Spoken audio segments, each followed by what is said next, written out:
क्या चलेगा? कोटपुतली बहरौड, है ना। तो ये जिला देखिए, आज हम पढ़ेंगे कोटपुतली यानी बहरौड जिला, कोटपुतली बहरौड। नया जिला दर्शन हम पढ़ रहे हैं, और जो नया जिला दर्शन पढ़ रहे हैं उस जिला दर्शन में संभाग के अकॉर्डिंग हमने पढ़ना प्रारंभ किया, एक एक संभाग को पढ़ना प्रारंभ किया है।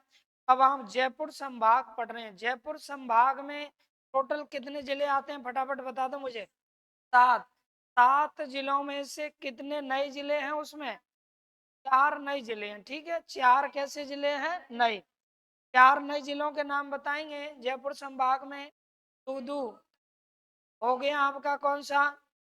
कोटपुतली बहरौड ये हो गया, खैरथल तिजारा और जयपुर ग्रामीण। तो आप जयपुर ग्रामीण पढ़ चुके हैं, दूदू पढ़ चुके हैं। अब ये तीसरा चल रहा है, कौन सा? कोटपुतली बहरौड। तो देखिए इसके बारे में पढ़ना करते हैं स्टार्ट।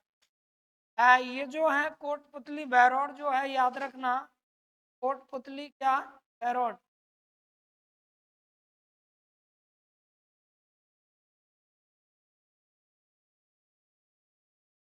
चलो देखिए, ये कोटपुतली बहरौड जिसे हम पढ़ रहे हैं, कोटपुतली, कोटपुतली और बहरौड, क्या आपको देखते ही पता लग रहा होगा कि नाम कितने हैं? 2। यानी कोटपुतली अलग है और बहरौड अलग है। कोटपुतली जो स्थान है ये एक परगना हुआ करता था, ये जयपुर में था पहले, और बहरौड किस में था? अलवर में। दोनों के दोनों अलग हैं। कोटपुतली जयपुर में था, बहरौड अलवर में था। तो स्थान दोनों अलग हैं, लेकिन दोनों के नाम पर, क्योंकि कुछ इसमें लिया गया था जयपुर से, और कुछ तहसीलें ली गई थी कहाँ से? जयपुर से, अलवर से। तो अलवर के बहरौड और जयपुर के कोटपुतली, इनके नाम पर जिले का नाम क्या कर दिया? कोटपुतली बहरौड। अब देखो आप फटाफट, ये जो कोटपुतली बहरौड है, याद रखें, इस कोटपुतली बहरौड का सबसे पहला सवाल बनता है कि गठन कब किया गया। यानी ये जो नया जिला बना है तो इसका गठन कब हुआ, पहला सवाल। दूसरा सवाल बनेगा कि किस समिति की सिफारिश पर जिला बना, यानी कौन सी वो समिति, यानी किस समिति ने के द्वारा जिले को बनाया गया, किस समिति ने रूपरेखा बनाई, कौन सी समिति नवीन जिलों के लिए गठित की गई। फिर सवाल बनेगा कि ये पुनर्गठन किस किस का पुनर्गठन करके ये जिला बनाया गया, यानी कितने वो जिले थे जिनको तोड़ा फोड़ा गया और ये जिला बना के तैयार किया गया। के बाद में अपना फिर सवाल बनेगा, ये जो जिला है जिसे हम पढ़ रहे हैं वो किस संभाग के अंतर्गत आता है, कौन सा वो संभाग है, इस संभाग के अंतर्गत ये जिला आता है। ठीक। और ये अगला सवाल कि सीएम के समय बना, तो वो सिंपल ही बात है, आराम से हम याद रख सकते हैं कौन सीएम थे। तो देखिए ध्यान लगाएं, एक एक चीज को आपको जानना है। तो जितने भी नवीन जिले हैं ना, 19 जिले, वो सारे के सारे जिलों के गठन की एक ही डेट है। कोई भी जिले के विषय में पूछे, सभी का नवीन जिलों का गठन तो वो हुआ है कितने को? 7 अगस्त। यानी आप पढ़ेंगे 7 अगस्त 2000 कितना? 23, 2023। तो ये आपको याद रखना है।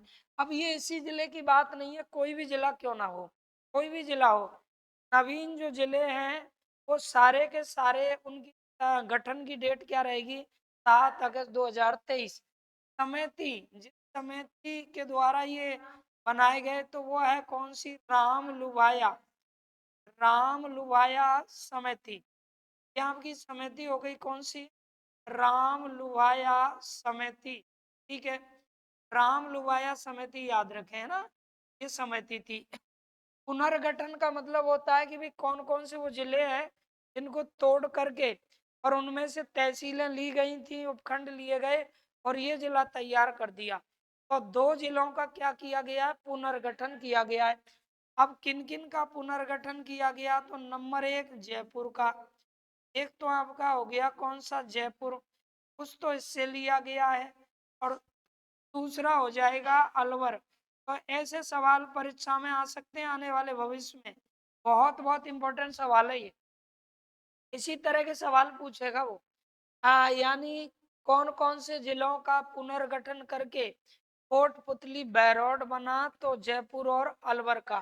ठीक है, अब किस संभाग के अंतर्गत वर्तमान में ये आता है, तो वर्तमान में याद रखिएगा ये जयपुर संभाग के अंतर्गत आता है। जयपुर संभाग के अंतर्गत आता है कौन सा जिला, कोटपुतली बैरोड। जब ये बना तो सीएम कौन थे, वो अशोक गहलोत, यानी मुख्यमंत्री कौन थे, तो अशोक गहलोत क्या थे, मुख्यमंत्री थे अशोक गहलोत, है ना। तो ये चीजें तो थी एक सामान्य यानी कॉमन चीजें थी, तो आपको जिले को लेकर के याद रखनी रखनी है। ये तो एक कॉमन चीजें थी, ठीक है। अब इसके बाद में देखो हम स्टार्ट करते हैं कि और क्या क्या चीजें हैं जो जिले को लेके पूछी जा सकती हैं। तो अगला सवाल देखिए, ध्यान लगाएं। इसके पड़ोसी जिलों की अगर हम बात करें, इसके पड़ोसी जिले कितने हैं, यानी कौन कौन से इसके पड़ोसी जिले हैं। तो पड़ोसी जिले याद रखें इसके कितने हैं, 4 पड़ोसी जिले हैं। यानी इसकी पड़ोसी कितने जिलों से सीमा लगती है, तो 4 पड़ोसी जिलों से सीमा लगती है। अब कौन कौन से वो पड़ोसी जिले हैं जिनसे सीमा लगती है, तो ये आपको अच्छी तरह पता है कि अलवर से एक जिला अलग हुआ है, स्पष्ट है। तो अलवर से ही अलग हुआ है, कौन सा है, खैरतल तिजारा। और अलवर का कुछ हिस्सा इसमें भी आया है, पर पूरी तरह जो अलवर से ही अलग हुआ हो वो कौन सा है, खैरतल तिजारा। ठीक है, तो एक तो अलवर पड़ोसी है और एक खैरतल तिजारा पड़ोसी है। दो तो इसके पड़ोसी यही हो गए। एक तो हो गया कौन सा, अलवर, अलवर, ठीक है, अलवर ये इसका पड़ोसी हो गया। दूसरा इसका पड़ोसी हो जाएगा कौन सा, जो जिला अलवर से अलग हुआ है, खैरथल और क्या, तिजारा, ये इसका पड़ोसी हो गया। दो तो ये इसके पड़ोसी जिले हैं। तीसरे पड़ोसी जिले को कैसे याद रखोगे, देखो तीसरा, अब बताओ ये अलग किससे हुआ है, जयपुर से, और यही इसकी इम्पोर्टेंट खासियत है। ऐसे सवाल पूछे जाएंगे आगामी परीक्षाओं के लिए, जो विद्यार्थी इनको नहीं पढ़ रहे हैं या नई चीजें, क्योंकि अभी तो जो एग्जाम हो रही है वो एक एक एक दो दो क्वेश्चन डाल रहे हैं मुश्किल से। बाकी आने वाले समय में हो सके कि वो अपडेट कर दें इसको, नए नया है उसमें से डालना चालू कर दें। तो जिला ये अलग हुआ है, बताइए, जयपुर में से, और जयपुर इसका पड़ोसी नहीं है, जयपुर पड़ोसी नहीं है। कोटपुतली जयपुर से लिया गया, जयपुर से अलग हुआ है, और जयपुर याद रखें इसका पड़ोसी नहीं। पूछ लेगा निम्न में से इसका पड़ोसी कौन नहीं है, तो जयपुर ही नहीं। तो कौन पड़ोसी है, पर भाई जयपुर पड़ोसी हो जाता, और जयपुर में से ग्रामीण जो क्षेत्र था, जयपुर ग्रेटर को छोड़ करके नगर निगम वाले को ग्रामीण एरिया का एक जिला और बना दिया ना, कौन सा, जयपुर ग्रामीण, वो पड़ोसी हो गया, ये है। तो जयपुर ग्रामीण इसका पड़ोसी है, जयपुर क्या, ग्रामीण, ये बात आपको याद रखनी है ना, जयपुर ग्रामीण। अब चौथे नंबर पे देखते हैं, अगला हो गया सीकर से एक नया जिला बना है, नीम का थाना। तो नीम का थाना इसका पड़ोसी है, कौन, नीम का थाना, का थाना याद रखना इसका क्या है, पड़ोसी है। तो ये इसके 4 हो गए पड़ोसी जिले। अलवर, अलवर से अलग हुआ है कौन, खैरतल तिजारा। और जयपुर से अलग हुआ कौन, जयपुर ग्रामीण। और एक हो गया नीम का थाना, नीम का थाना। 3-4 बार अपन रिपीट करें तो आराम से याद रह सकते हैं। अब आगे बात करते हैं कि ये जो जिला है जिसे हम पढ़ रहे हैं कौन सा भाई, कोटपुतली जिला। तो कोटपुतली जिला है, जिले में कौन कौन तहसील आती हैं, कितनी तहसील आती हैं, और कितने इसमें क्या आते हैं, उपखंड आते हैं, ठीक। तो इसमें देखिएगा यहाँ अपन ये पढ़ेंगे कि कौन कितनी तहसीलें इसमें आती हैं और कितने उपखंड इसके अंतर्गत आते हैं। तो एक तरफ तो लिखते हैं किनको, उपखंडों को, और एक तरफ तहसीलों को। अब आप यहाँ देख सकते हैं उपखंडों में, तो उपखंड कितने आते हैं इसमें, खंडों की अगर हम बात करें तो याद रखिए इसमें उपखंड आते हैं कितने, यानी 7 उपखंडों वाला ये जिला है। उपखंड तहसील से थोड़ा बड़ा होता है। अब यही वो चीज है जिससे नए जिलों का जीके क्लियर होगा। जब हमें ये पता लग गया कि भाई ये चीज अब इस जिले में नहीं रही, इस जिले में आ गई, तो फिर अपने आप जीके सेट हो जाएगा। ये तो वो का वही है, पहले का ही, बदला कहाँ है। बस इतना है कि कोई चीज जहाँ थी वहां से हट के दूसरी जगह सेट करनी है। जैसे आप पढ़ते होंगे नीमू चाना हत्याकांड पढ़ते होंगे अलवर में। अब वो अलवर में नहीं पढ़ना है, वो कहाँ पढ़ना है, कोटपुतली बहरोड में पढ़ना है।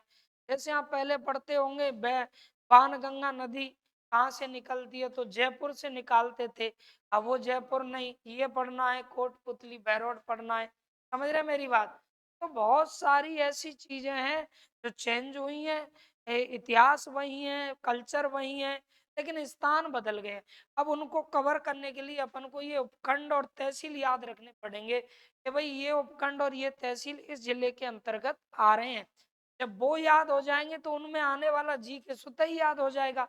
आप एक अलवर में एक किला पढ़ते थे नीमराना दुर्ग। नीमराना दुर्ग अलवर में पढ़ते थे। कहते हैं पंचमहल, 5 मंजिल का है पंचमहल दुर्ग। कहते हैं कि अकबर यहाँ विश्राम किया करता था, अकबर आराम करता था जब वो दिल्ली से कहाँ जाता था, ख्वाजा मोइन चिश्ती की दरगाह पर।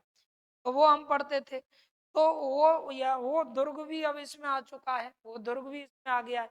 तो बहुत सारी चीजें हैं जो इसमें देखो। राजस्थान में मूर्ति है ना, मूर्ति जो मूर्ति बनती है वो सबसे ज्यादा फेमस कहाँ की है, थानागाजी की।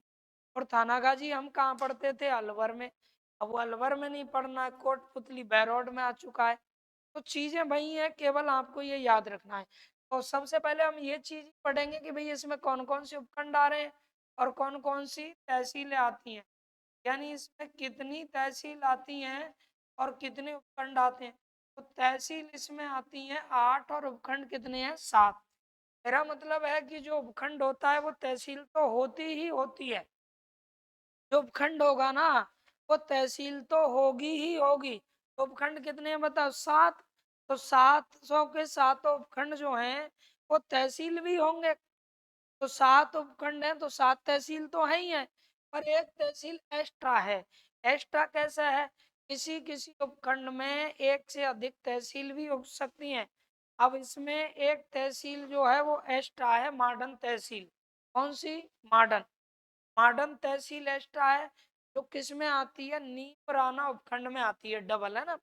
अब यहाँ देखिए कौन कौन से ये उपखंड हैं। तो पहले उपखंडों की बात करते हैं, देखिएगा। उपखंडों में सबसे पहले हम लेंगे नंबर 1। ये आपका एक उपखंड हो जाएगा, इसका नाम होगा क्या, विराट नगर। कौन सा उपखंड, विराट, याद रखें, नगर। एक उपखंड हो गया अपना कौन सा, विराट नगर उपखंड। दूसरे उपखंड की हम बात करें तो हो जाएगा आपका कौन सा, बांस।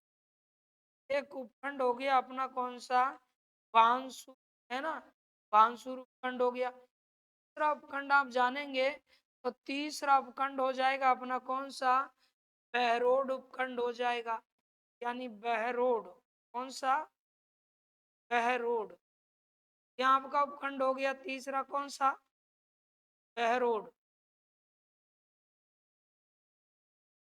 देखें, बहरोड, यह हमें याद रखना है।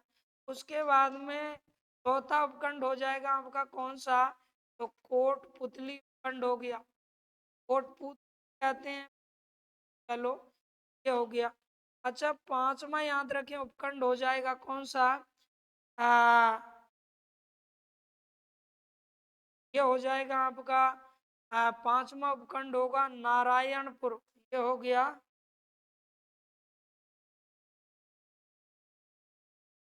विराट नगर हो गया। और बांसुर आएगा ये, है ना, बांसुर है ये, बांसुर लिखना, बांसर नहीं है, बांसुर करना है, बांसुर आपको करना है ना।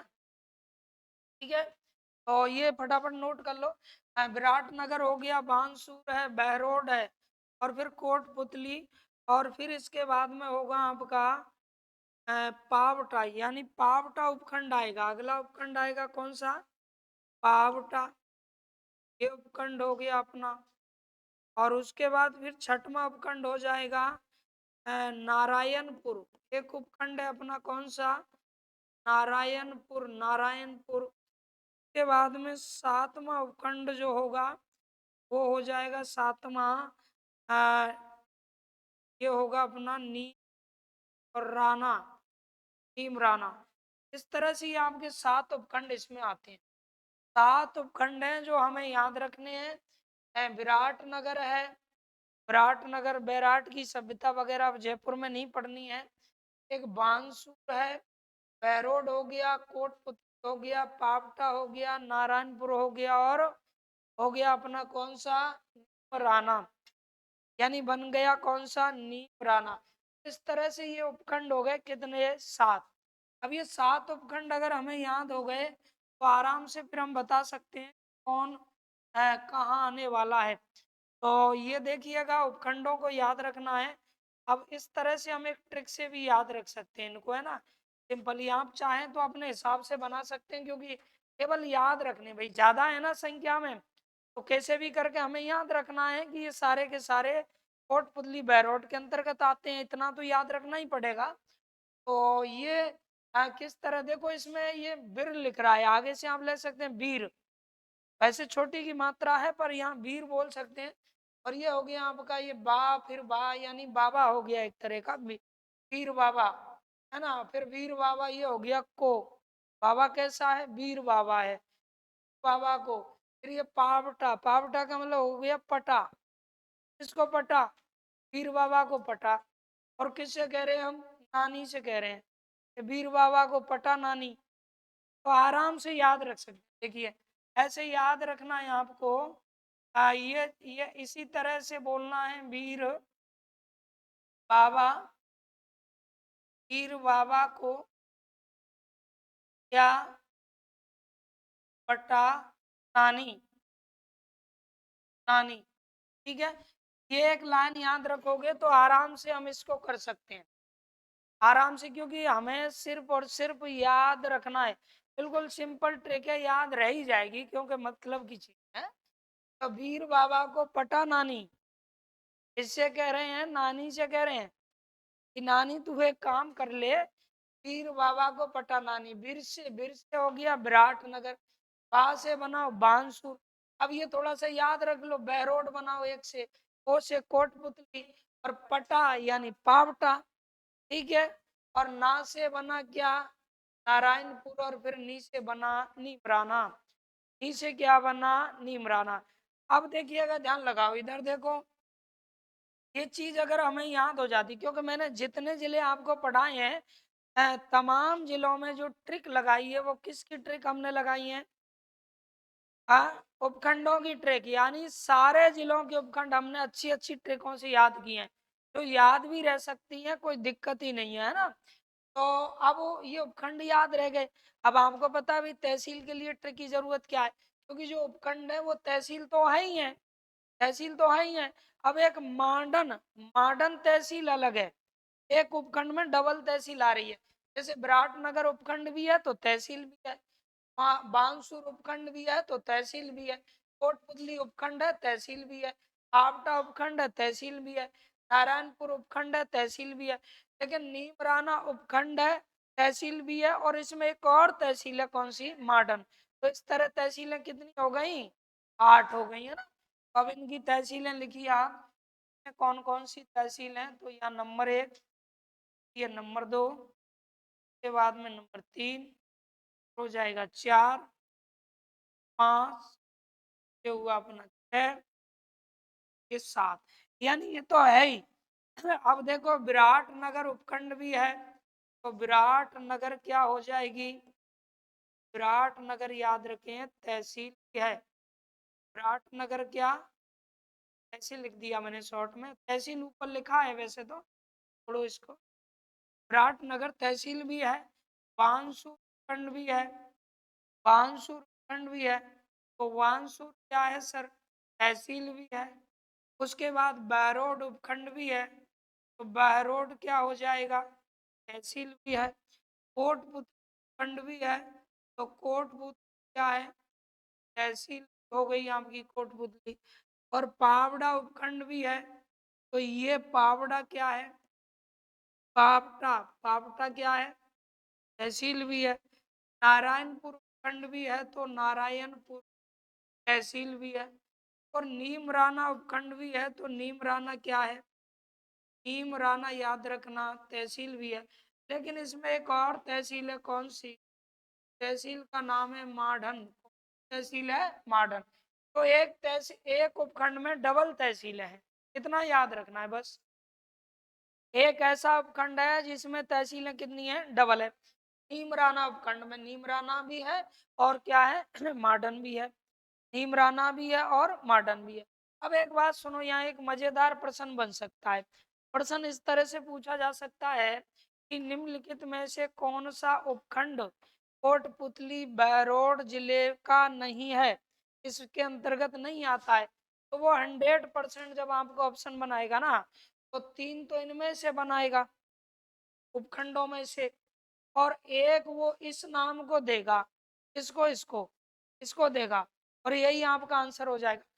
यानी ये सारे उपखंड हैं तो ये तहसील भी है, जो कि तो उपखंड भी है तो तहसील भी तो है, लेकिन ये याद ये तहसील है उपखंड भी है, तहसील है उपखंड भी है, पर ये सिर्फ क्या है, तहसील है उपखंड नहीं है।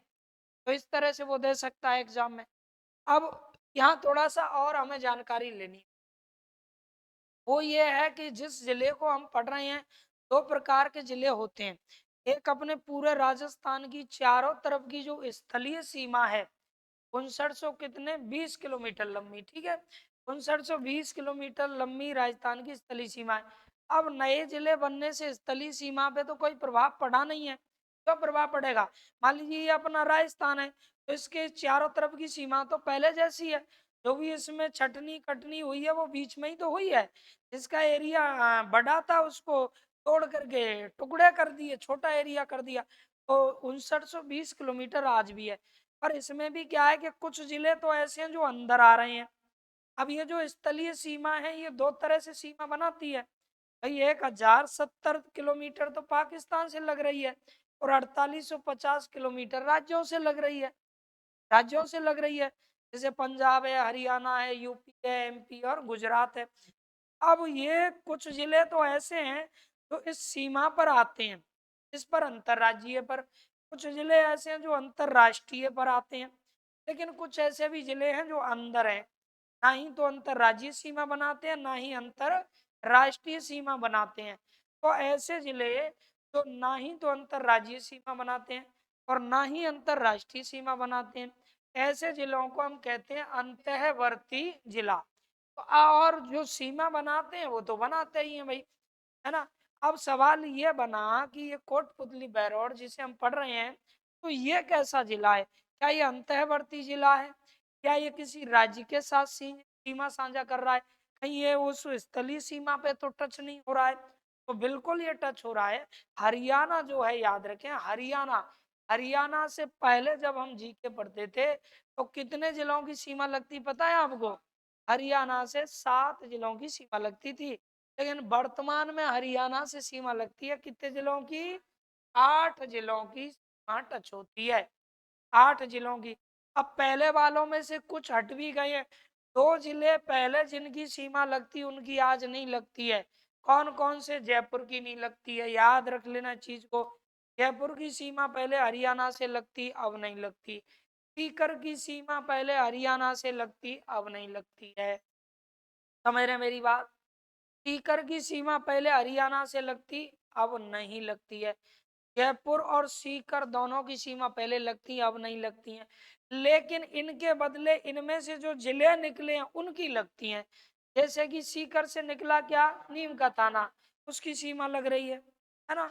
और किससे, जयपुर से निकला कौन सा, तो ये हो गया कोट, नहीं जयपुर ग्रामीण की नहीं लगेगी, ये बता रहा हूँ, कोटपुतली बैरोड इसकी लगती है। तो बात बराबर रही कि नहीं भाई, पहले कितने जिलों की सीमा लगती, 7 जिलों की, अब 2 जिलों की सीमा नहीं लग रही है, किसकी, सीकर की और जयपुर की, हरियाणा से, हरियाणा के बॉर्डर पर नहीं है ये, तो इनकी नहीं लग रही है, तो कोई बात नहीं, इनमें से जो निकले हैं उनकी लग रही है, तो संख्या तो वही रहनी चाहिए ना बराबर। तो सीकर की जगह नीम का थाना की सीमा लगने लग गई हरियाणा से, और जयपुर की जगह किसकी, कोटपुतली बैरोड की सीमा लगने लग गई। फिर अंतर कहाँ से आ गया, पहले सीमा 7 जिलों की लगती अब 8 की लग रही हरियाणा से। कारण क्या है, कारण है अलवर की सीमा पहले भी लगती अब भी लग रही है, अब भी लग रही है, लेकिन अलवर से खैरतल तिजारा अलग हुआ है। कौन? अलवर से, है ना, तो उसकी सीमा वहां लग रही है। तो इस तरह से ये याद रखें, कुछ घटे हैं तो कुछ बड़े भी हैं। तो मैं आपको ये कहना चाह रहा हूँ सीधी सीधी भाषा में, कि ये जो है जिला, ये कैसी सीमा बनाता है, किस सीमा पर है ये? वो अंतर राज्यीय है ना, तो किसी राज्य के साथ सीमा साझा करे उसको कहते हैं अंतरराज्यीय सीमा। ये किसके साथ अंतरराज्यीय सीमा बनाता है? तो वो याद रखना, किनके साथ भाई? हरियाणा के साथ। किसके साथ? हरियाणा। यानी हरियाणा के साथ में ये बनाता है कैसी सीमा? अंतरराज्यीय सीमा। ये फटाफट नोट कर लीजिए आप ये चीज।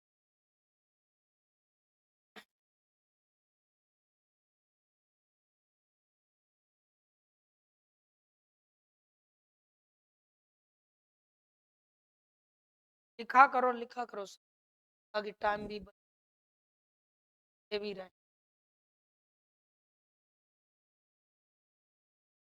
बिल्कुल अच्छे से कवर कर लो सारा कुछ, अच्छे से करो पूरा कवर।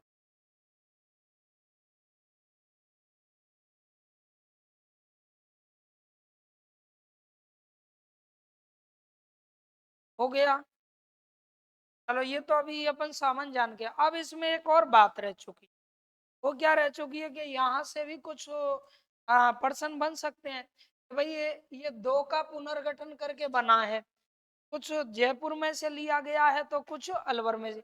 अब यहाँ एक पर्सन बन गया, इसमें जो तहसीलें हम देख रहे हैं या उपखंड जो देख रहे हैं, वो कौन कौन सो अलवर में से लिए गए हैं और कौन कौन जयपुर से, तो आपको अच्छे से पता होगा। देखिएगा, देखो, अब इसमें जयपुर वालों पे मैं टिक लगा देता हूँ, बच्चे कुछ सब किसके रह जाएंगे? अलवर। तो आप बताओ, विराट नगर बैराट सभ्यता पढ़ते थे, कहाँ पढ़ते? जयपुर में। तो ये कहाँ से लिया गया है? इस पे यहाँ मैं यहाँ लगा देता हूँ स्टार, जयपुर में तो लिया गया है। अभी शेष बच्चा कुछ किसका रह जाएगा? अलवर का रह जाएगा। एक ये हो गया, ठीक है। बांसुर ये अलवर में था, बैरोड अलवर में। कोटपुतली परगना कहाँ का था? जयपुर का था। तो एक हम इस पे टिक कर देते हैं, ये जयपुर का। पावटा ये भी कहाँ से? जयपुर से। नारायणपुर नीमराना सारे कहाँ से हैं? अलवर से। तो दिक्कत ही नहीं है, बिल्कुल सिंपल है। कोटपुतली आपने पढ़ा होगा 1857 की क्रांति के समय जयपुर के राजा राम सिंह द्वितीय ने अंग्रेजों की सहायता की, इस वजह से अंग्रेजों ने इसको इनाम में क्या दे दिया? बख्शीश में कोटपुतली परगना दे दिया। ये अपन जीके में पढ़ते हैं ना। तो ये तीन को याद रखिएगा, बाकी के सारा कहाँ से लिया गया? अलवर से। तो इस तरह से भी कल के लिए सवाल बने तो आराम से हम कर सकते हैं। अब वो कहीं से भी, यहाँ तक जो आप पढ़ रहे हैं, कहीं से भी किसी प्रकार का सवाल बनने के चांस नहीं रहते हैं ना। है। अब मैं आगे बढ़ा रहा हूँ, इतना नोट कर लिया सबने। अब हम पढ़ना करते हैं इसको डिटेल से प्रारंभ, यानी एक एक को पढ़ेंगे। देखिए, सबसे पहले आप पढ़ेंगे कोटपुतली पढ़ रहे हैं हम। जिले का नाम क्या है? कोटपुतली और बहरोड। तो पहले हम कोटपुतली की बात करें, फिर बहरोड की बात करेंगे। बताओ, कोटपुतली बहरोड, है ना, कोटपुतली क्या बहरोड। तो कोटपुतली बहरोड में ये नाम जो है, तो कोटपुतली अलग एक तहसील भी है और बहरोड एक तहसील भी है। तो पहले हम पढ़ रहे हैं किसको? कोटपुतली को। देखें, अब इसको लेके क्या क्या सवाल बन सकते हैं, सुनिएगा। ये जो कोटपुतली है, क्या है? कोटपुतली। क्या क्या प्रश्न इसको लेके बन सकते हैं? तो सबसे पहली बात तो, रियासतों के समय में जब रियासत हुआ करती थी, तो रियासतों के काल में ये जो कोटपुतली है, वो एक परगना हुआ करता था। परगना होते हैं ना, जैसे रियासत में जागीर होती थी, फिर परगने होते थे। तो एक एरिया, क्षेत्र को, है ना, बोलते हैं। तो ये रियासत काल में ये तरह से लिख चलिए, रियासत, रियासत काय में काल में, रियासत काल में यह है, यह है एक क्या?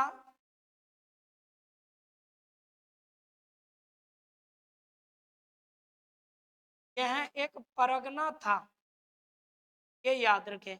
यानी जब रियासत काल था उस समय ये क्या था भाई? एक परगना था। रियासत काल में यह एक परगना था, ठीक है। अब देखो जब रियासतों में ये परगना था, 1857 की होती है क्रांति। क्या होती है? क्रांति। तो यहाँ हम एक बिंदु लिख रहे हैं, 1857 की क्रांति है ना, इसकी क्रांति 1857 की, याद रखना क्रांति। ठीक है। तो 1857, 1857 की क्या क्रांति जब हुई, 1857 की क्या हुई? क्रांति। तो इस 1857 की क्रांति के समय जयपुर के राजा की अगर हम बात करें तो वो कौन थे, बताएंगे आप? यानी इस क्रांति के समय जयपुर, इस क्रांति के समय जयपुर शासक कौन थे?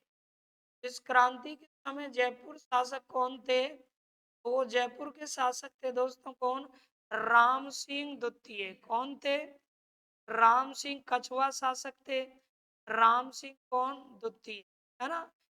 ये मैं आपको बता दूं कि 1835 से और 1880 तक राजा रहे हैं जयपुर। 1835 से 1800 कब तक राजा रहे? 80 तक। तो आप अंदाजा लगा सकते हैं कि जो 1835 से 80 तक राजा रहा है, तो वो समय 1835 से 80 तक रहा है, तो बीच का समय जो है 1857 वो इसी के अंतर्गत आ रहा है कि नहीं? तो ये 1857 की क्रांति के समय जयपुर के राजा थे। पॉलिटिकल एजेंट था या ईडन? पॉलिटिकल एजेंट क्या था? ईडन था। ठीक है। अब इन्होंने क्रांति के समय अंग्रेजों का साथ दिया। इन्होंने क्रांति के समय किसका साथ दिया? अंग्रेजों का। यानी क्रांति, क्रांति में किनका साथ दिया इन्होंने? अंग्रेजों का साथ दिया। ये चीज भी आपको याद रखनी है। 1857 की जब क्रांति हुई तो इन्होंने किनका साथ दिया? अंग्रेजों का। अब अंग्रेज तो बड़े खुश हो गए। अंग्रेजों को लगा भी राजा तो हमारी मदद कर रहा है, हमारी बात मानता है। और यहाँ तक भी ये बहुत इंपॉर्टेंट है, पूरे भारत में 1857 की क्रांति हुई तो एक ऐसा भी पॉइंट, ऐसा भी केंद्र है जहां कोई भी सैनिक छावनी नहीं थी, पर सीधे जनता ने लड़ाई लड़ी। और जनता ने तो कई जगह लड़ाई लड़ी। जन विद्रोह जहां हुए, जन विद्रोह, एक छावनी विद्रोह, एक जन विद्रोह, लोगों ने ही लड़ाई लड़ी। अभी यहाँ भरतपुर की बात करो, भरतपुर में जसवंत सिंह थे पर नाबालिग थे, तो वहां का पॉलिटिकल एजेंट कौन? तो मॉरिसन वो संभालता था। तो वहां भी जनता ने ही लड़ाई लड़ी, मेव, गुर्जर, जाट जाति के लोगों ने तो मारना पीटना चालू किया, तो आगरा में जाके छुप गया। ऐसे जन विद्रोह का सबसे बड़ा केंद्र आया कोटा। 1857 की क्रांति के दौरान जन विद्रोह का सबसे बड़ा केंद्र क्या था? कोटा। पर याद रखें, वहां कहां, तो देखिए कोटा की जनता थी जो अंग्रेजों से लड़ रही थी, भारत को आजाद कराने में लगी थी। और जयपुर की जनता को इस राजा ने अपने नियंत्रण में किया। तो क्रांति के समय जयपुर की जनता ने अंग्रेजों का साथ दिया, तो अंग्रेज तो बड़े खुश हो गए, यार राजा तो राजा, पर जनता भी अपने काबू में कर रखी है, यहाँ की तो जनता भी विद्रोह नहीं कर रही है, जनता भी हमारा ही साथ दे रही है, तो बड़े खुश हो गए। इस वजह से 1857 की क्रांति के समय जब अंग्रेज खुश हो गए तो अंग्रेजों ने कुछ इनाम दिए इनके लिए। किसको? राम सिंह को। किनकी बात कर रहा हूं मैं? राम सिंह कौन से राजा? द्वितीय। इनको क्या दिया? अंग्रेजों ने कुछ बख्शीश दी, कुछ इनाम दी और उपाधि दी। तो एक तो इनको मिली उपाधि। अब कौन सी उपाधि इनको दी गई? क्योंकि इन्होंने अंग्रेजों की क्या की थी? मदद। तो उपाधि जो इनको दी गई, याद रखना, वो उपाधि थी सितार ए हिंद। कौन सी उपाधि थी? सितार ए, ये उपाधि इनके लिए दी गई थी। ठीक है, सितार ए हिंद की उपाधि इन्हें मिली। तो राम सिंह द्वितीय जयपुर के राजा को 1857 क्रांति में अंग्रेजों का साथ दिया, इसीलिए अंग्रेजों द्वारा उपाधि मिली। और इन्हें क्या मिला इनाम में, बख्शीश में? इन्हें कोट पुतली, जिसे आप पढ़ रहे हैं कोट पुतली, तो मैंने इधर लिखा है कि ये रियासत काल में क्या था? परगना। तो कोटपुतली परगना जो है, परगना याद रखें, परगना, ये इनको क्या मिला, बख्शीश में मिला, ये भी इनके लिए मिल गया। तो वही आप पढ़ रहे हैं आज, कोटपुतली क्या परगना, कोटपुतली परगना है ना। तो ये याद रखिएगा, ये कोटपुतली वही कोटपुतली है जो 1857 की क्रांति के समय अंग्रेजों का साथ देने के कारण जयपुर के शासक किसको बख्शीश में मिली, यानी राम सिंह किसको, द्वितीय को बख्शीश में मिला। तो कोटपुतली को लेके एक तो ये बिंदु आपको याद रखना है। अब देखिए आगे और क्या क्या सवाल कोटपुतली को लेके बन सकते हैं, तो देखिएगा आगे करते हैं चर्चा कोटपुतली को लेके और क्या क्या सवाल बन सकते हैं। अपने जो दूध है ना, दूध, दूध की पैकिंग का, पैकिंग जो होती है दुग्ध है ना, दुग्ध की, तो वो पैकिंग का स्टेशन भी कहाँ पर है, राजस्थान में कोटपुतली, यानी दुग्ध इसका पैकिंग स्टेशन है, याद रखें। तो ये सवाल पूछा जा सकता है, दुग्ध, यहाँ, यहाँ दुग्ध, दुग्ध क्या पैकिंग क्या है, यहाँ पर स्टेशन है, यानी केंद्र, यहीं पर दुग्ध पैकिंग का कार्य किया जाता है। कोटपुतली अच्छे से याद रखना है, क्या कोटपुतली, नोट करते चलिए आप। दुग्ध पैकिंग का कार्य किया जाता है कहाँ पर, कोटपुतली में किया जाता है। राम सिंह द्वितीय को बख्शीश मिला था क्या, कोटपुतली बख्शीश में मिला, राम सिंह को द्वितीय, हो गया। अगली बात सुनो, राज्य में पहला, राज्य में किसकी बात कर रहा हूं मैं, पहला सौर ऊर्जा संयंत्र जो लगा था, राज्य में पहला कौन सा सौर ऊर्जा संयंत्र, वो भी कहाँ लगा, कोटपुतली में लगा। एक योजना चलाई गई थी कुसुम योजना, कौन सी योजना थी, कुसुम योजना के तहत उसे लगाया गया था। तो लिखिएगा इस बात को भी आप लिखें, राज्य में या राज्य का प्रथम, राज्य का प्रथम सौर ऊर्जा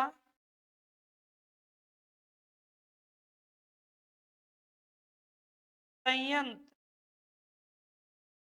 राज्य का ये प्रथम सौर ऊर्जा क्या संयंत्र, ये भी याद रखें कहाँ, कोटपुतली में। ठीक, अब ये जो संयंत्र लगा वो किस योजना के तहत लगा, तो योजना कौन सी थी, इस योजना के तहत ये लगाया गया, तो वो थी कौन सी, कुसुम योजना, कुसुम योजना के तहत इसे लगाया गया यानी कुसुम योजना के तहत लगाया गया। ठीक, किस योजना के तहत इसे लगाया गया, तो कुसुम योजना के तहत लगाया गया। क्लियर हो गई बात कुसुम योजना के तहत लगाया गया। अब एक चीज सुनो, अगली दूसरे बिंदु की बात करते हैं, देखें नेक्स्ट और क्या क्या सवाल बनते हैं। दो नदियां ऐसी हैं जो कोटपुतली बैरोड जिले, दो नदी याद रखनी है जिले में आपको, एक तो वानगंगा नदी और एक हो जाएगी कौन सी अपनी, एक तो वानगंगा है, यानी वानगंगा नदी। नंबर एक नदियों की अगर हम बात करें तो कोटपुतली बैरोड जिले में कौन सी दो नदियां काउंट होंगी, तो नदियां काउंट हो जाएंगी, नंबर एक, एक तो होगी आपकी तो सावी नदी, कौन सी नदी है, सावी नदी, ये, और दूसरी नदी याद रखें इसमें काउंट होगी कौन सी, तो वान गंगा नदी, वान गंगा, वान गंगा क्या दोस्तों नदी। ये बाद में नदियों को हम डिटेल से पढ़ेंगे, अगले पेज पर अलग से मैं आपको बताऊंगा नदियों को किस तरह से बहती हैं, क्या इनमें अब चेंजिंग हो गया है। पहले ये अलग आ, कम जिलों में बहती थी, अब ज्यादा जिलों में बहने लग गई हैं। बहने का मतलब है कि बहती तो वही है, पर टुकड़े हो गए, तो पहले 3 जिले काउंट करते तो वहां 4 काउंट करने पड़ रहे हैं। तो इस तरह से आप थोड़ा सा यही याद रख लें, ये जो दोनों की दोनों नदियां हैं, ये दोनों की दोनों नदियां हैं, दोनों की दोनों नदियों का संबंध भी अब किससे हो गया है, यानी ये नदियां भी, इनका संबंध या प्रवाहित संबंध कह लीजिए या प्रवाहित कह लीजिए, ये भी होने लगी है प्रवाहित। अब कहाँ पर, तो कोटपुतली, और क्या हो जाएगा, कोटपुतली यानी बहरौड़ जिले में, कोटपुतली किसमें, बहरौड़ जिले में, बहरौड़ जिले में। तो इस तरह से ये चीजें आपको याद रखनी है कोटपुतली को लेकर के, फटाफट नोट करते चलिए।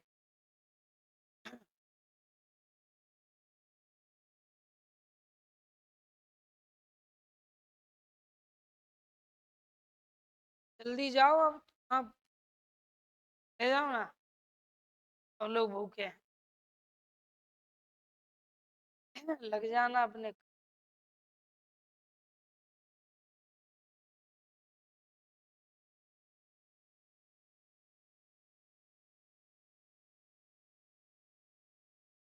यज्ञ करने के लिए दिल बड़ा होना चाहिए, अभी तो संतों के दिल बड़े होते हैं। हैं? भाव के रूप में होना चाहिए। चलो देखें, हो गया, आगे हटा दूं, चलिएगा। अब देखिएगा, कोटपुतली की बात हो गई, अब बैरोड की बात कीजिएगा। कोटपुतली की बात हो गई, अब किसकी बात कर रहे हैं हम, बैरोड की, यानी बैरोड। तो बैरोड याद रखना, सबसे पहली बात तो ये कहाँ से ली गई है, ये तहसील बैरोड। तो ये बैरोड जो तहसील है, बहरोड, बहरोड तहसील दोस्तों, बहरोड तहसील कहाँ से ली गई है, फटाफट बताओ। तो अलवर से ली गई है। पहले किस में आती थी ये, अलवर में आती थी। बहरोड तहसील अलवर से, अलवर से क्या ली गई है, अलवर से ली गई है, याद रखना। बहरोड तहसील को कहाँ से लिया गया है, अलवर से। पहले अलवर में थी, अब कहाँ पढ़ोगे इसे, कोटपुतली बहरोड जिले में पढ़ोगे, है ना। ठीक है। बैरोड को लेके क्या क्या प्रश्न बन सकते हैं, देखें। तो बैरोड में याद रखना, एक पशु मेला लगता है, पशु मेला है बहरोड, बहरोड क्या, पशु मेला, बहरोड में लगता है एक पशु मेला, बहरोड पशु मेला।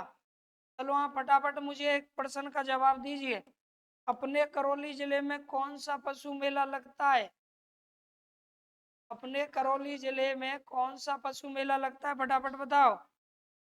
महाशिवरात्रि पशु मेला।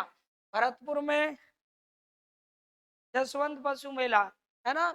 करौली का तो लगभग समझिए कि अब खत्म ही मान लीजिए, केवल कहने के लिए मेला रहा है, बाकी पशु आते ही नहीं है। तो लगता है मेला, पर कहने के लिए मेला रह गया है। अभी कहाँ लगा था, निकल गया टाइम उसका। तो देखिए, ध्यान लगाएं, बहरोड पशु मेला, ठीक है, कौन सा पशु मेला, बहरोड पशु मेला।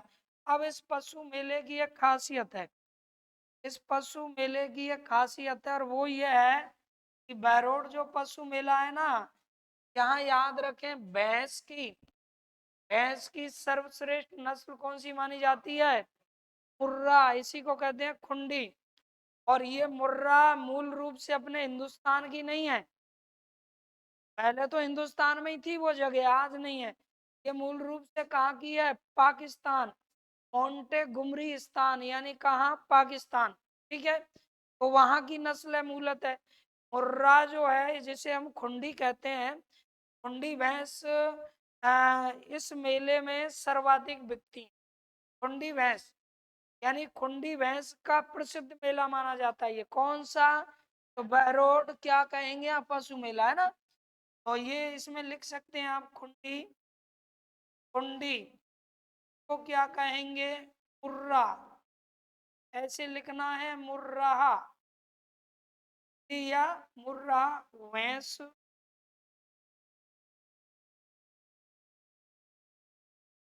भैंसों की सर्वाधिक बिक्री होती है इस मेले में। भैंसों की क्या सर्वाधिक क्या होती है, बिक्री होती है।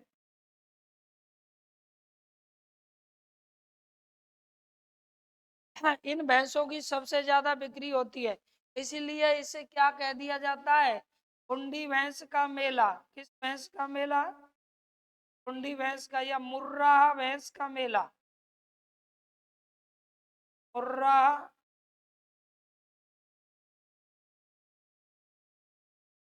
भैंसों का मेला। भाई जिस मेले में ज्यादा बिकेंगे तो ऊंटों का मेला कहेंगे, बैल ज्यादा खरीदे बेचे जाते हैं तो वो बैलों का मेला। जैसे अपने करौली में तो भैंस नहीं बिकती, उसमें क्या है, बैल बेचे जाते हैं, खरीदे जाते हैं। अब तो टेक्नोलॉजी बढ़ गई, ट्रैक्टर आ गया, अब बैल का जुगाड़ खत्म हो गया। तो ये मुर्रा याद रखिएगा, मुर्रा भैंसों का क्या माना जाता है, मेला। कहाँ पर, बहरोड में, ठीक है। देखो ये जो बहरोड है याद रखिएगा, यहाँ एक बकरी, बहरोड क्षेत्र में एक बकरी, बकरी की जो नस्ल होती है ना, जैसे लोही बकरी होती है, लोही, सिरोही बकरी की नस्ल होती है, मारवाड़ी बकरी की नस्ल होती है, जखराना बकरी की नस्ल होती है ना, बरबरी होती है, एक बारबरी, बरबरी प्रजनन क्षमता सबसे ज्यादा होती है। एक ले आओ और 15 महीने में हो जाएगा जुगाड़ काफी। एक ले आओ फिर वो दो तैयार करेगी 6 महीने में, फिर दो तैयार करेगी तो वो 3 हो गए, और फिर 6 महीने में फिर दो 5 हो गए, और जब तक वो तैयार रह जाएंगे, यानी एक टीम तैयार कर सकती है वो। तो इस तरह से एक बकरी होती है कौन सी, जखराना। जकराना बकरी याद रखें दूध ज्यादा देती है बकरियों में। अब ये जो बकरी है ना बरबरी, ये बकरी की सुंदर नस्ल है, और ये श्रेष्ठ नस्ल भी है बकरी की, सुंदर है, श्रेष्ठ भी है। छोटी होती है वैसे, ज्यादा आकार बड़ा नहीं होता इसका, पर ज्यादा दूध देती है कौन सी, जकराना, ठीक है। तो जकराना अलवर के बहरोड क्षेत्र में मिलती थी। आज आपको पढ़ना है बहरोड कहाँ, कोटपुतली। तो ये कोटपुतली बहरोड में, तो ये जकराना, जकराना बकरी, जकराना क्या बकरी का प्रमुख क्या माना जाता है, ये प्रमुख क्षेत्र।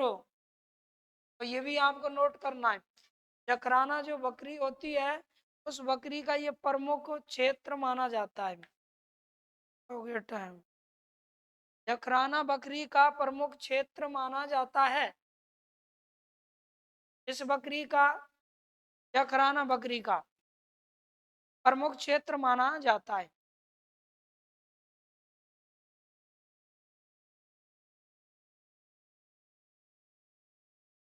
जकराना बकरी का क्या प्रमुख क्षेत्र माना जाता है।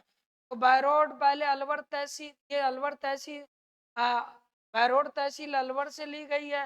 बहरोड पशु मेला, ये मेन मेन बिंदु हैं, इंपॉर्टेंट बिंदु, इन्हें हम पढ़ रहे हैं, ठीक। अब देखो इसके बाद में आगे भी हम जान सकते, नेक्स्ट,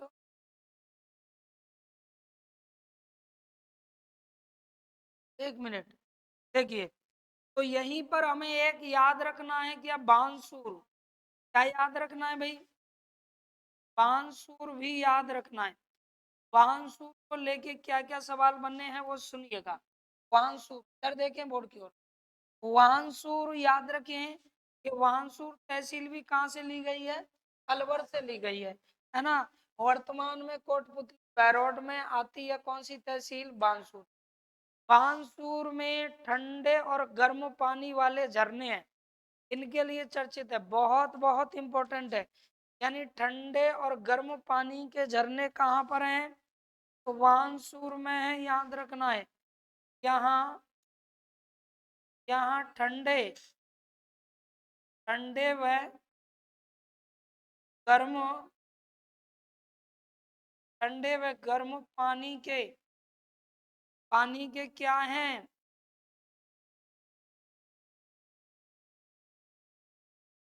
झरने। यानी ठंडे व गर्म पानी के झरने कहाँ पर हैं? तो बांसुर तहसील में है। किसमें? बांसुर। अब आपने नी पढ़ा होगा क्या? नीमू नीमू चाना हत्याकांड पढ़ा है ना? नीमू चाना हत्याकांड।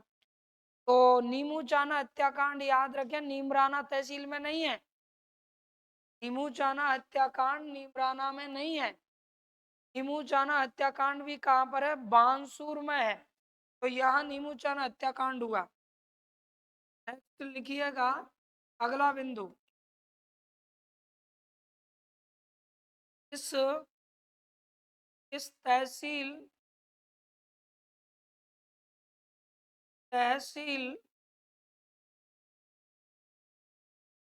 तहसील में ही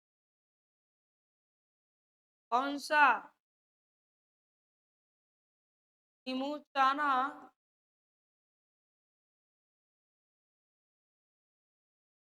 हत्याकांड हुआ?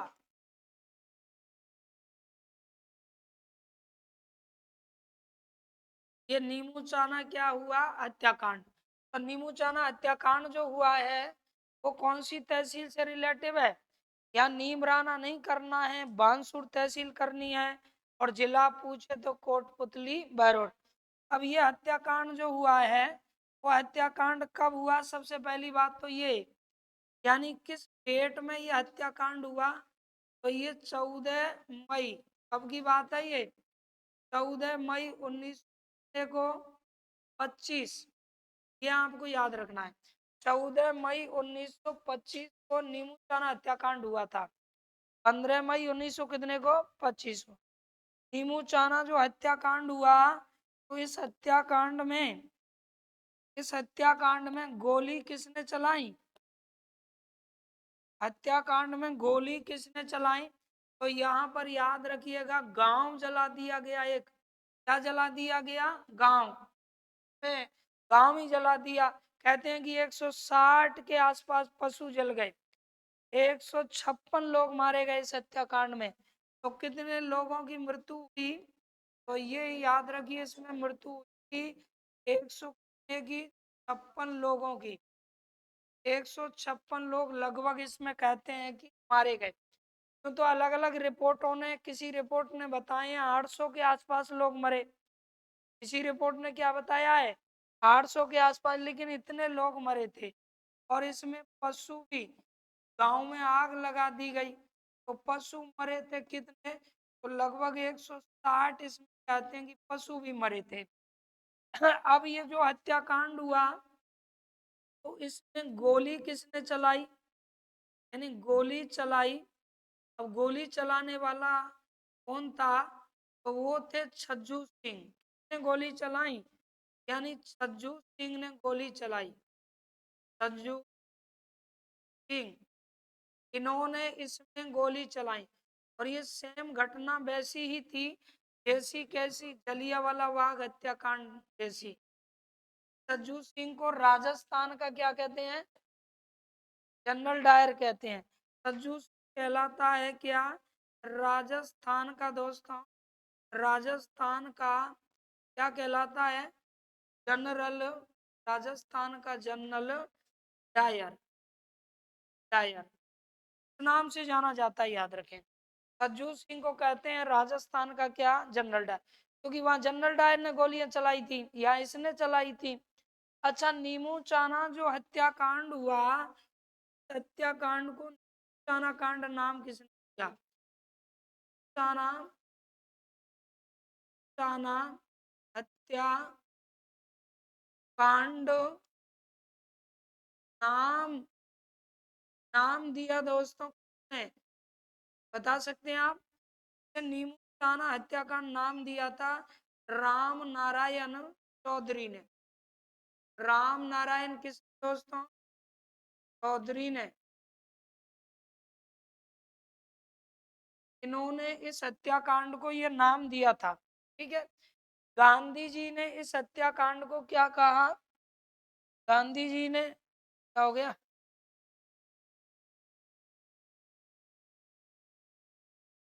गांधी जी ने इसको क्या कहा भाई? तो गांधी जी की देखो यहाँ ऊपर लेते हैं इधर से। ठीक है। ये गांधी जी ने इसे क्या कहा देखिएगा। गांधी गांधी जी।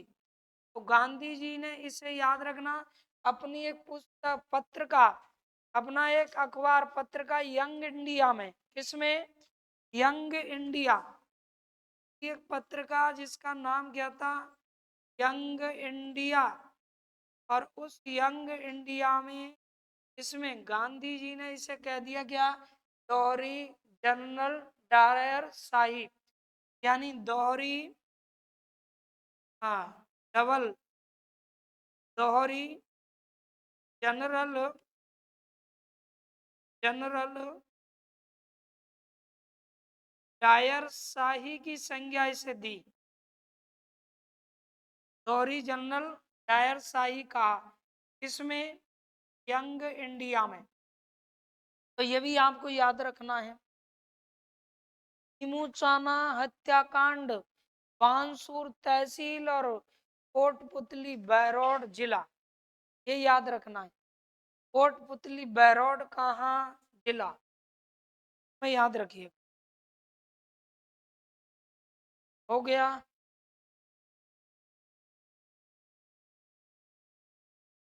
चलो देखिए, एक एक और कवर की है ना। तो ये हो गया आपका बैरोड को लेकर के। बैरोड को लेके क्या क्या सवाल? आगे और बढ़ा दें? हाँ, बंद कर दें?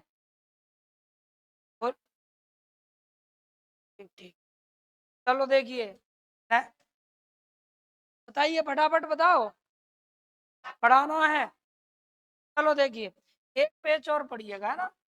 तो आगे अब लेते हैं हम विराटनगर। अगला देखिए, बातें नहीं करें, विराटनगर भाई। विराटनगर हम आगे पढ़ रहे हैं। विराटनगर को लेके क्या क्या सवाल बन सकते हैं? तो सबसे पहली बात तो ये तहसील कहाँ से ली गई है?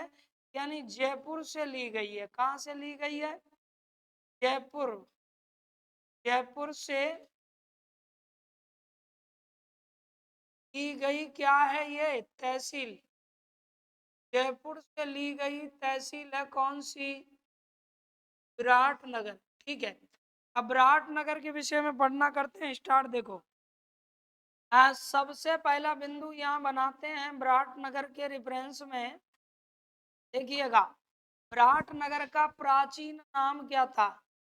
यानी विराटनगर का प्राचीन नाम पूछा जाए, प्राचीन क्या नाम? तो विराटनगर का प्राचीन नाम क्या था? बता पाएंगे क्या था? विराटनगर का प्राचीन नाम क्या था? बैराट। सिंपल ही प्रश्न है। विराटनगर का प्राचीन नाम क्या था? तो इसका प्राचीन नाम था बैराट। क्या था भाई? बैराट। ठीक है, इसका प्राचीन नाम था। अब जो बैराट है ना, ये बैराट प्राचीन समय में मत्स्य जनपद की क्या हुआ करता था? राजधानी हुआ करता था। तो प्राचीन समय में ये, प्राचीन समय में, प्राचीन समय में मत्स्य मत्स्य जनपद की राजधानी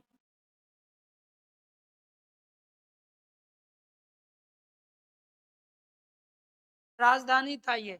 यानी प्राचीन समय में ये मत्स्य जनपद की क्या था? राजधानी था। ठीक है। हाँ, ये जो विराट नगर है, बैराट जिसे हम पढ़ रहे हैं, यहाँ से याद रखें एक सभ्यता विकसित हुई और एक नदी का क्या, नदी यहाँ से निकलती। यानी विराट नगर है ना, विराटनगर। तो नदी हम पढ़ेंगे कौन सी नदी, वान गंगा नदी। एक नदी पढ़ते हैं कौन सी, बाण गंगा नदी। बाण गंगा नदी के विषय में आप देख सकते हैं किस तरह से यहाँ से मान लीजिए ये नदी है और ये ऐसे निकल के जा रही है, बाण गंगा नदी।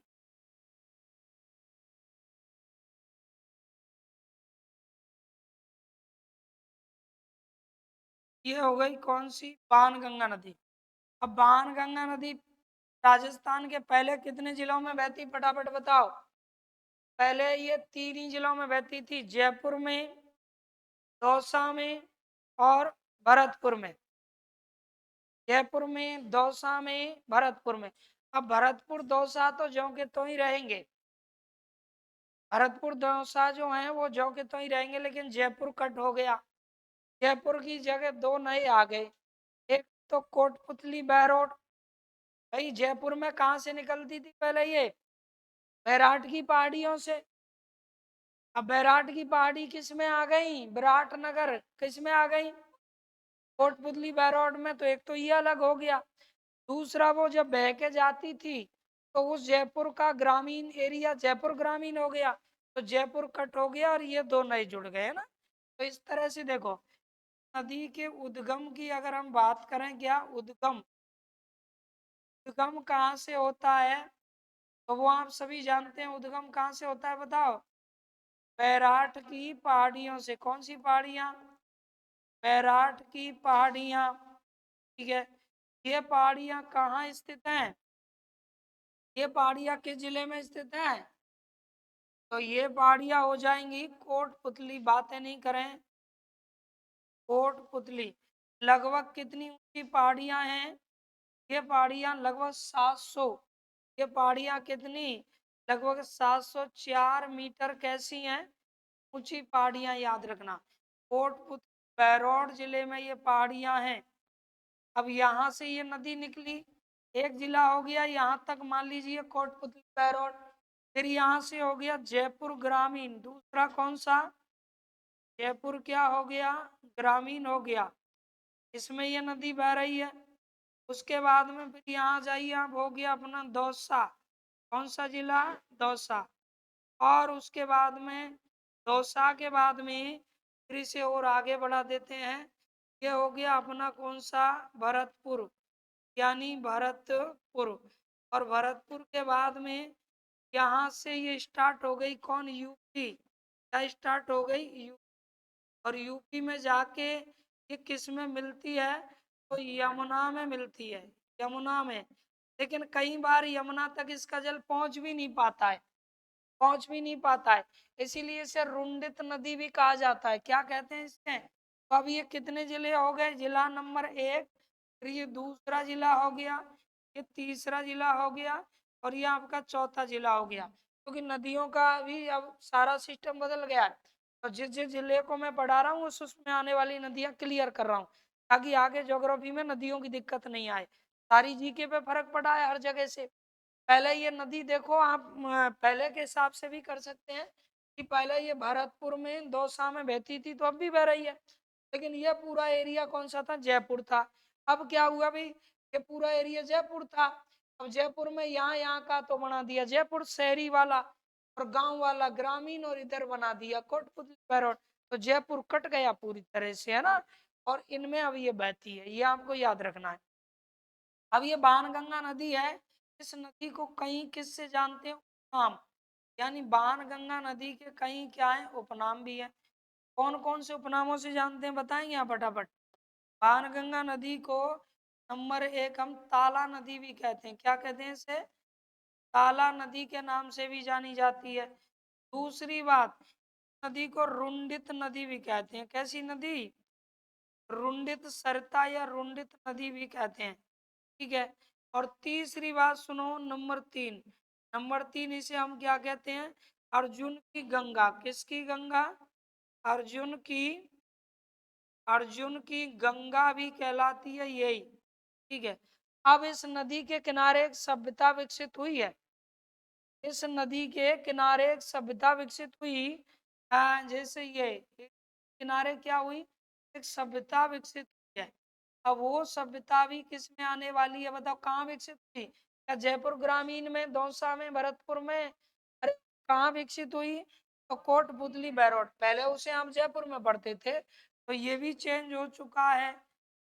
तो सभ्यता है सर, सभ्यता है दोस्तों कौन सी? तो वो हो गई आपकी बैराट की सभ्यता। कौन सी सभ्यता? बैराट की क्या हो जाएगी? सभ्यता। ठीक है। अब बैराट की सभ्यता, बैराट की सभ्यता के मुख्य मुख्य बिंदु जानते हैं, क्योंकि डिटेल से तो आप जब सभ्यताएं पढ़ेंगे तो उनमें पढ़ेंगे ये चीजें, क्योंकि यहाँ तो हम सिर्फ जिला दर्शन पढ़ रहे हैं, ये देख रहे हैं कि कौन चीज किधर से किधर सेट हो गई, फिर भी इसके मुख्य मुख्य बिंदु पढ़ते हैं। तो बैराट की सभ्यता याद रखें, बीजक की पहाड़ी, पहाड़ी बीजक की पहाड़ियों से, बीजक की क्या? पहाड़ियों, बीजक की पहाड़ियों से, बीजक की, बीजक की पहाड़ियों से, पहाड़ियों से विकसित हुई। यानी उन पहाड़ियों में ये क्या हुई थी? विकसित हुई थी, है ना। अब वो ये सभ्यता जो है कि हम खोज की बात करें, अगर किसकी खोज, तो 19 में 36 में, यानी दयाराम किसके द्वारा? दयाराम सानी द्वारा इसकी खोज की गई। अब आप मुझे बताओ इसका उत्खनन, खनन बता दो फटाफट। का उत्खनन 19 कितने में? 61 और 62 में। बताओ किन के द्वारा किया गया है? ना ना ना, कमलानंद क्यों आएगा? कालीबंगा थोड़ी पढ़ रहे हैं आप लोग। तो ये हम पढ़ रहे हैं बैराट की सभ्यता, और इसका उत्खनन याद रखें नील रत्न बनर्जी प्लस कैलाश नाथ दीक्षित। तो नील नंबर 1, नील, नील रत्न बनर्जी, नील रत्न बनर्जी, और दूसरे कौन? कैलाश, कैलाश नाथ क्या दोस्तों? इनके द्वारा किया गया। अच्छा, ये बैराट की सभ्यता याद रखिएगा, बैराट की सभ्यता को हुएन सांग ने, तीन यात्री जब हुएन सांग यहाँ आया, तीर्थ यात्रियों का राजकुमार या नीति का पंडित या वर्तमान का क्या कहते हैं शाक्य मुनि, है ना, हर्षवर्धन के काल में जब ये आया तो इन्होंने इसे पारयात्र नाम दिया। क्या नाम दिया? पारयात्र नाम दिया। इस सभ्यता को पारयात्री स्थान को वैराट जो है पारयात्र नाम दिया। यहाँ इसकी बीजक की डूंगरी, बीजक की पहाड़ियां हैं, और यहाँ भीम डूंगरी है, और यहाँ कौन है? भीम डूंगरी है और महादेव डूंगरी है। तो ये यहाँ की प्रमुख डूंगरी हैं, ये याद रखना है।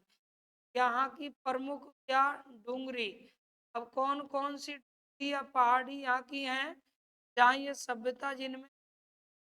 तो एक तो हो गई अपनी कौन सी बीजक, बीजक हो गई, एक हो गई कौन सी भीम डूंगरी हो गई, और एक अपनी महादेव या गणेश डूंगरी कह लीजिए उनके पुत्र के नाम पर। तो ये यहाँ की प्रमुख डूंगरी है ना। ये यहाँ की क्या है? प्रमुख डूंगरी है। यहाँ से ये सभ्यता याद रखिए क्या हुई? विकसित हुई। बैराट की सभ्यता, बैराट की सभ्यता ये कैसी है? तो मौर्यकालीन सभ्यता मानी जाती है। कैसी मानी जाती है? ये मौर्यकालीन मानी जाती है। बैराट की सभ्यता को मौर्यकालीन सभ्यता कहा जाता है, समय की यह सभ्यता मानी जाती है। अगली बात देखें, ये बैराट की सभ्यता, यहाँ से सूती वस्त्र की जानकारी मिली।